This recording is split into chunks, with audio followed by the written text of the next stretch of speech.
माली की छोरी वो अपने बगीचा में बैठ करके बैगन तोड़ते भये, पुष्प तोड़ते भये गीत गोविंद गावे। वाके स्वर्प में ऐसो रीझ करके दौड़ के जाऊं, अब छोटे छोटे कुंजन में वो तो प्रवेश कर जाए, मेरो विशाल शरीर है, कांटे लग जाएं, वस्त्र फट जाएं, या हमारे मेरे वस्त्र उधर गए।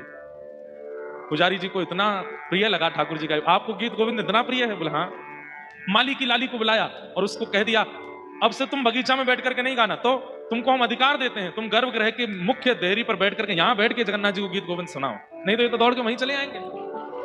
तब से हमने भी अपने श्रोताओं को यह नियम दिया है कि गीत गोविंद का पाठ जब भी करना है बैठ करके करना है। चलते फिरते उठते बैठते खाते पीते हंसते सोते जागते अगर आप करोगे तो ठाकुर जी आ जाते हैं सुनने के लिए, और कहीं ठाकुर जी को दिक्कत ना हो। और जब भी गीत गोविंद करना है एक स्वच्छ आसन लगा करके करना है कि ठाकुर जी आप आके इस पर विराजो, हम आपको गीत गोविंद सुनाते हैं। इतना प्रिय है महाप्रभु जगन्नाथ जी को। उस काल में कोई मौलवी थे, उनका एक हिंदू पंडित भक्त था, मित्र था।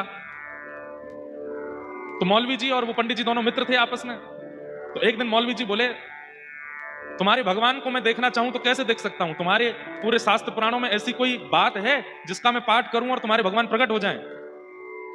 तो पंडित जी ने उनको गीत गोविंद दे दिया। बोले, जयदेव महाप्रभु के द्वारा लिखा गया गीत गोविंद महाकाव्य, इसको ठाकुर जी ने वरदान दिया है कि जो गाएगा मैं उसके पास आ ही जाऊंगा। ये विचार नहीं करूंगा कि उसने कितने पाप किए हैं, उसने कितनी गलतियां करी हैं, बस वो शुद्ध मन से शुद्ध भाव से गाएगा, मैं पहुंच जाऊंगा।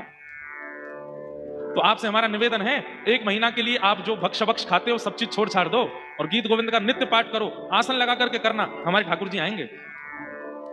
तो मौलवी जी ने संस्कृत याद की और नित्य गीत गोविंद का पाठ करते आसन लगा करके, छुप करके, कोई देखे ना। 1 दिन 2 दिन 10 दिन 15 दिन 20 दिन निकल गए। अब तो गीत गोविंद उनको याद हो गया। एक दिन बड़ी जल्दी में कहीं निकलना था उनको, मन में सोचने लगे पाठ कैसे करूं, आज का पाठ तो रह जाएगा। तो मन में उन्होंने विचार किया कोई बात नहीं, घोड़ा पे बैठ करके और घोड़ा हाँकते हाँकते गीत गोविंद बोलूंगा। जैसे ही घोड़ा पे बैठे घोड़ा हाँकने लगे और बस गीत गोविंद का पाठ शुरू किया। इतने में क्या देखते हैं कि उनके घोड़े के आगे छोटा सा बालक, घुंघराले केश, नील वर्ण की कांति, और उल्टा दौड़ रहा है, पीछे की तरफ दौड़ रहा है भुजा उठा करके।